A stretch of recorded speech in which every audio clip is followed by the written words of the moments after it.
Hello students, कैसे हैं आप सभी। डियर स्टूडेंट्स, लास्ट वीडियो में हमने माइनर्स और कोफैक्टर्स निकालना सीखा था। आज हम उसका एक स्टेप आगे एडजॉइंट ऑफ एनी मैट्रिक्स निकालना सीखेंगे। अब ध्यान से देखिएगा स्टूडेंट कि सबसे पहले हमें यह पता होना चाहिए कि किसी भी मैट्रिक्स का एडजॉइंट का फॉर्मूला क्या है और यूं कहें कि हम उसको कैसे निकाल सकते हैं। ध्यान से देखिए कि अगर हमारे पास एक मैट्रिक्स है ए, सपोज उसका जो ऑर्डर है वो 2 क्रॉस 2 है, तो आपको पता है उसका first element A11, A12, A21 और A22 होगा। तो जो इसके एडजॉइंट का फॉर्मूला है वो क्या होगा हमारे पास, adjoint A is equal to, ध्यान से देखेंगे आप, एडजॉइंट A का मैं फॉर्मूला लिख रहा हूं, A11, A12, A21 और A22 साथ में यहां पर ट्रांसपोज। अब देखिए स्टूडेंट क्या लिखा है मैंने, let we have a matrix of order 2 cross 2 and adjoint of this matrix is given by A11, A12, A21, A22 and the transpose. What is the difference between this small a and the capital A? Small a का मतलब है यहां पर elements और जो capital A का मतलब है वो क्या है, कोफैक्टर। तो सबसे पहले हम क्या निकालेंगे, इन सभी एलिमेंट्स के कोफैक्टर निकालेंगे, इनको एक ऑर्डर में लगाएंगे और उसके बाद उनका क्या करेंगे, ट्रांसपोज। ट्रांसपोज हमने पिछली क्लासेस में सीखा ही है कि ट्रांसपोज का मतलब क्या होता है, जब रोज और कॉलम्स को इंटरचेंज कर दिया जाता है तो हमें क्या प्राप्त होता है, ट्रांसपोज।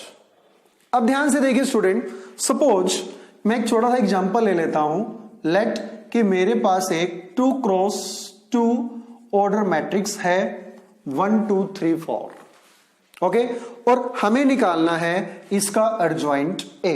तो सबसे पहले मेरा काम क्या होगा, कोफैक्टर निकालना, जो कि हमने लास्ट वीडियो में सीखे हैं। तो मैं डायरेक्टली कोफैक्टर निकाल रहा हूं। ध्यान से देखिए, cofactor of A11 is equal to, formula आपको पता है, -1 की पावर i प्लस जे, यानी कि 1 + 1 इंटू M11।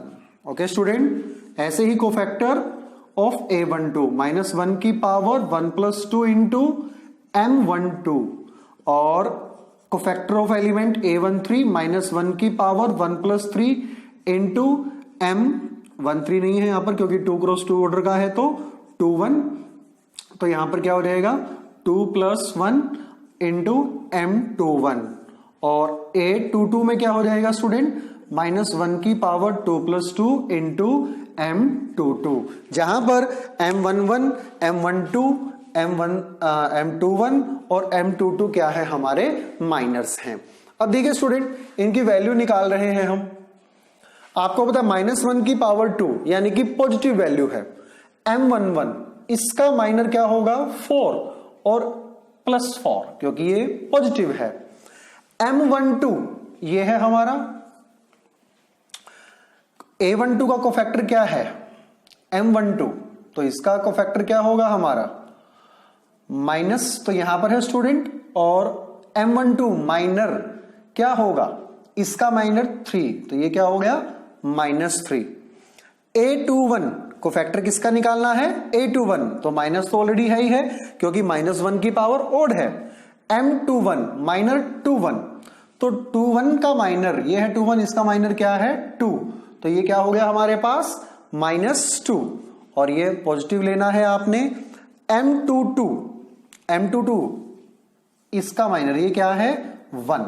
ओके स्टूडेंट, अब इस फॉर्मूले में हम इसकी वैल्यू पुट करते हैं और एडजॉइंट A की जो वैल्यू है उसको निकाल लेते हैं। अब देखिए A11, ठीक है, कोफैक्टर ऑफ A11 ये है हमारा है A11, ये क्या है A12, ये क्या है A21 और ये क्या है A22। अब ध्यान से देखिए स्टूडेंट, A11 की वैल्यू में रख रहा हूं क्या है 4, A12 की वैल्यू में रख रहा हूं -3, A21 की वैल्यू में रख रहा हूं -2, A22 की वैल्यू में रख रहा हूं 1। लेकिन इसका ट्रांसपोज भी करना है आपने। ट्रांसपोज का मतलब क्या है कि रो और कॉलम को आपने आपस में चेंज करना है। तो हमारे पास जो अर्जॉइंट ए आएगा वो क्या आएगा, देखिए 4 - 3 रो वाइज है, इसको मैं लिख रहा हूं कॉलम वाइज, और -2 1 -2 1, तो अर्जॉइंट ए क्या आ गया हमारे पास 4 -2 -3 1। तो ये था स्टूडेंट हमारा, जब कोई भी मैट्रिक्स 2 क्रॉस 2 ऑर्डर की हो तो उसका अर्जॉइंट निकालने का प्रोसीजर। ओके स्टूडेंट, देखिए स्टूडेंट जब हमारे पास 3 क्रॉस 3 ऑर्डर का मैट्रिक्स है और हमें क्या निकालनी है, इसका अर्जॉइंट निकालना है। अब ध्यान से देखिए, अर्जॉइंट निकालने के लिए मैंने आपको बता दिया था कि कोफैक्टर चाहिए हमें, और बाद में हमें क्या करना पड़ता है, उसका ट्रांसपोज। अब ध्यान से देखिए, ये मैंने लिख दिया है पहले ही, A11 कोफैक्टर ऑफ A11 कैसे निकालते हैं आपको पता है कि -1 की पावर 1 + 1, उसके बाद जो A11 एलिमेंट है ये जिस रो और जिस कॉलम में आता है उसको आपने डिलीट करना होता है। अब ये फर्स्ट रो फर्स्ट कॉलम में आ रहा है, इसको छोड़िए, रह गया क्या 3501, 3501, इसको सोल्व करिए। ये प्लस है, ये क्या आ गया हमारे पास 3 आ गया। ओके स्टूडेंट, इसी तरीके से A12 -1 की पावर 1 + 2। अब A12 ये है हमारा इस रो और इस कॉलम में आ रहा है, इसको छोड़िए, रह गया क्या 25 - 2 1, 25 - 2 1, तो 2 + 10 क्या आ गया हमारे पास 12, और ये माइनस आ गया, तो क्या आ गया हमारे पास -12। A13 देखिए स्टूडेंट, ये है हमारे पास इस रो इस कॉलम को छोड़िए, 2 3 - 2 0, -1 की पावर 1 + 3, और क्या है 2 3 - 2 0। अब -1 की पावर 4 पॉजिटिव है, और यहां से इसकी वैल्यू क्या आ रही है हमारे पास 6 आ रही है। A21 ये वाला है, तो इस रो और इस कॉलम को छोड़ देंगे हम, -1 2 0 1, -1 2 0 1 सोल्व करते हैं, और यहां पर क्या है -1 की पावर 2 + 1 सोल्व करिए, नेगेटिव तो ये आएगा ही आएगा, और -1 यानी कि +1, यानी कि क्या आ जाएगा हमारे पास +1।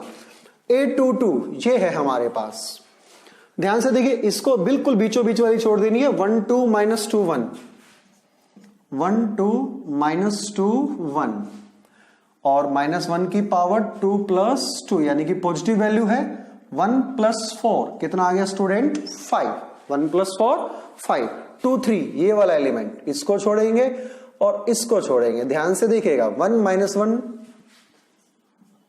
1, और यहां पर है -1, ध्यान से देखिए 2 3 ये है हमारा, तो इसको और इसको छोड़ देंगे हम, इसको छोड़ेंगे और इसको छोड़ेंगे, 1 - 1 - 2 0, और यहां पर क्या है -1 की पावर 2 + 3 नेगेटिव है, तो 0 -2 और ये 2 + 2, ये क्या आ जाएगा +2 आ जाएगा। A31 में -1 की पावर 3 + 1, ये है A31, इसको और इसको छोड़िए, -1 2 3 5, -1 2 3 5 सोल्व करते हैं, ये तो पॉजिटिव है, -5 - 6 -11, 3 2 को देखिएगा स्टूडेंट, -1 की पावर 3 + 2, ये है 3 2, इसको और इसको छोड़ते हैं, 1 2 2 5, 1 2 2 5, तो नेगेटिव तो ये पहले ही है, 5 - 4 1, और ये -1 आ जाता है, और लास्ट में देखिएगा स्टूडेंट, -1 की पावर 3 + 3, जो A33 है हमारा, ये इसको और इसको छोड़िए, 1 - 1 2 3, 1 - 1 2 3, तो पॉजिटिव वैल्यू 3 + 2 कितना आ गया 5 आ गया, 3 + 2 कितना आ गया 5। अब जो हमारा एडजॉइंट का फॉर्मूला है वो क्या है, आपको पता ही है, किसका ट्रांसपोज है, जो हमारे जितने भी कोफैक्टर्स है रिस्पेक्टिव पोजीशन के अकॉर्डिंग देखिएगा, सबसे पहले 3, फिर है -12, फिर कितना है 6, और फिर है हमारा 1, फिर 5, फिर है हमारा 6 के बाद 1, फिर 5, और फिर है हमारा 2, फिर है -11, -1 और 5। अब इसका ट्रांसपोज करना है, तो ट्रांसपोज कर दीजिएगा। जो रो है उसकी क्या बना देनी है आपने, कॉलम। तो 3 -12 6 और 152 यहां पर, और यहां पर -11 -1 और 5। ओके स्टूडेंट, तो ये था हमारा topic adjoint of order matrix 3 × 3। Thank you.